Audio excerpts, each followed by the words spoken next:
Une peine prononcée doit être une peine exécutée. Et par conséquent, toute peine supérieure à 6 mois sera intégralement exécutée. Voilà la politique pénale que nous proposons. L'ex-chef de l'État a été reconnu coupable de financement illégal de sa campagne de 2012 dans l'affaire Big Malion.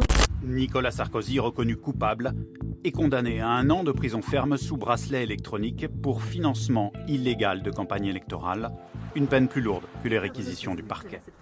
L'avocat de l'ancien chef de l'État s'est présenté seul ce matin au tribunal correctionnel de Paris. Il annonce faire appel. Quand un individu revient pour la 17e fois devant le tribunal, il doit être puni pour l'ensemble de son œuvre. C'est le 2e jugement condamnant Nicolas Sarkozy. En mars dernier, l'ex-chef de l'État avait été condamné à 3 ans de prison, dont 1 an ferme, pour corruption et trafic d'influence dans l'affaire des écoutes. Il a également fait appel de cette décision.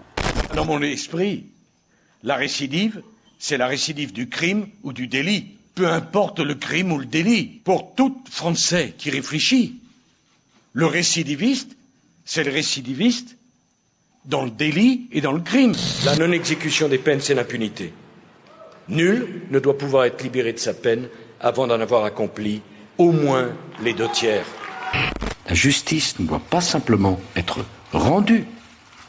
La justice doit être appliquée. Car une justice efficace, c'est une justice dont les décisions sont suivies des faits.